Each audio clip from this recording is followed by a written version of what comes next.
பாஜக அதிமுகவால தான் நீட்டை நினைத்தால் கூட எடுக்க முடியும் சரண்டர் ஆயிட்டாங்க.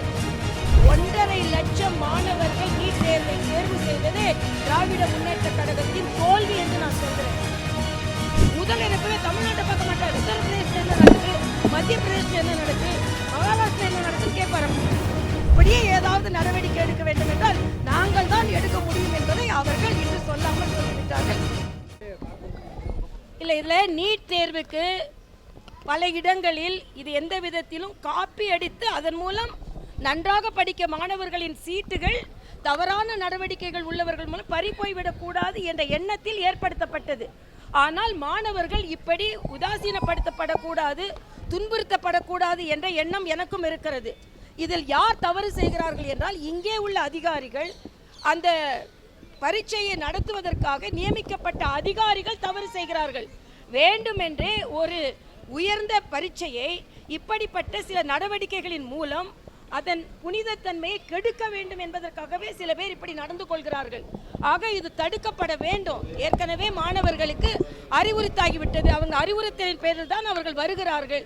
அவர்களை இப்படி உதாசீனப்படுத்துவது, துன்புறுத்துவது கூடாது. அதற்கான அதிகாரிகள் தண்டிக்கப்பட வேண்டும். உடனே நீட் தேர்வே குறை என்று சொல்ல முடியாது. அது மட்டுமல்ல, நீட் தேர்வில் மாணவர்கள் தவறான முடிவை எடுத்துவிடக் கூடாது, இலகுவாக இருந்தது என்று பல மாணவர்கள் சொல்லி இருக்கிறார்கள். ஒரு முறை வாய்ப்பில்லை என்றால் கூட 2 முறை உங்களுக்கு வாய்ப்பு கிடைப்பதற்கு வாய்ப்பு இருக்கிறது. அதனால் நீங்கள் தைரியமாக நேற்று எழுதியதற்கு நான் பாராட்டை தெரிவித்திருக்கிறேன். ஏனென்றால் 1.5 லட்சம் மாணவர்கள் நீட் தேர்வை தேர்வு செய்ததே திராவிட முன்னேற்ற கழகத்தின் தோல்வி என்று நான் சொல்கிறேன். 5வது முறை திமுக ஆட்சிக்கு வந்த பின்பு அவர்கள் நீட்டை எடுக்கிறார்கள். அதனால் நீட் மீது தவறில்லை. நீட்டை நடைமுறைப்படுத்தும் பொழுது இப்படிப்பட்ட சிக்கல்களை வேண்டுமென்றே கெட்ட பெயர் ஏற்படுத்தி, திருப்பூர்ல பட்டனெல்லாம் கலட்டிட்டு வேறு சட்ட போடு, இதெல்லாம் சொல்றதுக்கு நீட்ல யாரும் அப்படி சொல்லலை. அதனால இது தவறு. அதை அப்படி செய்த அதிகாரிகள், பார்வையாளர்கள் தண்டிக்கப்பட வேண்டும் என்பது எனது கருத்து. இல்ல, அதாவது இது ஒரு கருத்து சொன்னால் அதை வேண்டுமென்றே நடைமுறைப்படுத்துகிறோம் என்று சொல்லிவிட்டு தவறான நடைமுறையை ஏற்படுத்தி நீட்டுக்கே தவறான எண்ணத்தை கொண்டு வருகிறார்கள் என்பது எனது கருத்து.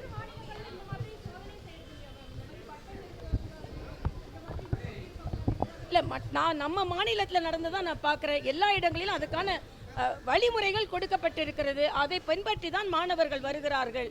அந்த மாணவர்களை பின்பற்றி வரும்போது அதுக்கு மரியாதை கொடுக்க வேண்டும் என்பது எனது கருத்து. என்னப்பா?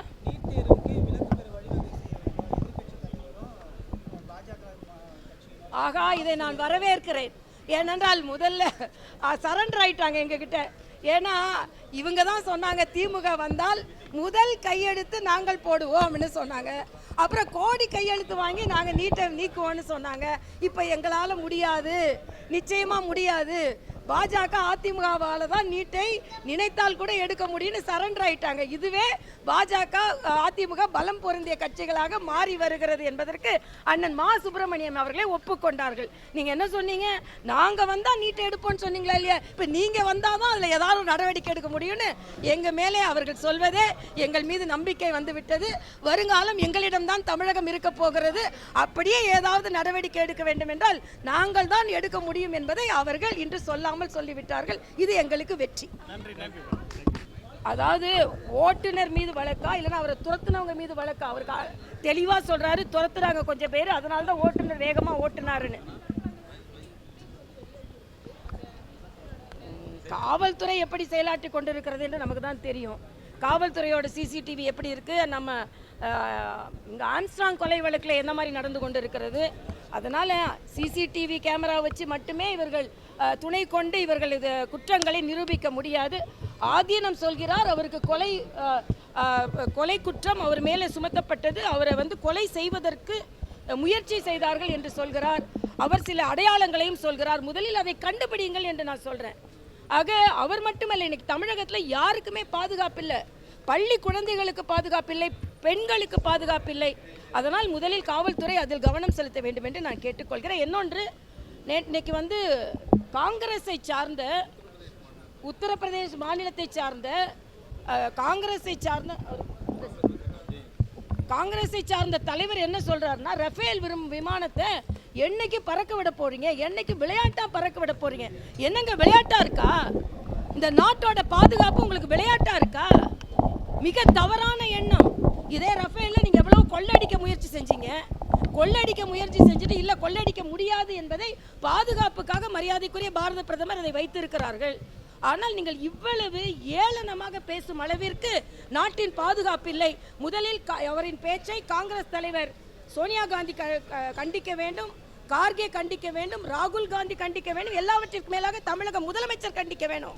இந்த நாட்டின் பாதுகாப்பை கேலிக்குறியாக்குகிறீர்களா? நாங்கள் ரொம்ப பலமான கூட்டணியில் இருக்கிறோம் என்று சொல்கிறீர்கள் அல்லவா? இதே பாரதிய ஜனதா கட்சி யாராவது சொல்லியிருந்தா உடனே முதல்வர் இங்கிருந்து உத்தரப்பிரதேசம் வரைக்கும் எழுதுவார். ஆனால் இன்று உங்கள் கூட்டணியை சார்ந்தவர் இந்த நாட்டின் பாதுகாப்பை கேலியும் கிண்டலுமாக்கி இருக்கிறார். இதற்கு முதல்வர் என்ன பதில் சொல்கிறார் என்று கேட்கிறேன். ஏன் இதை கேட்கிறேன்னா, முதல்வர் எப்பவுமே தமிழ்நாட்டை பார்க்க மாட்டாரு. உத்தரப்பிரதேசத்தில் என்ன நடக்கு, மத்திய பிரதேசத்தில் என்ன நடக்கு, மகாராஷ்டிரா என்ன நடக்குன்னு கேட்பார். அப்ப உத்தரப்பிரதேசத்தில் ஒருத்தர் பேசியிருக்கிறார், அதுக்கு பதில் சொல்லட்டும். நன்றி.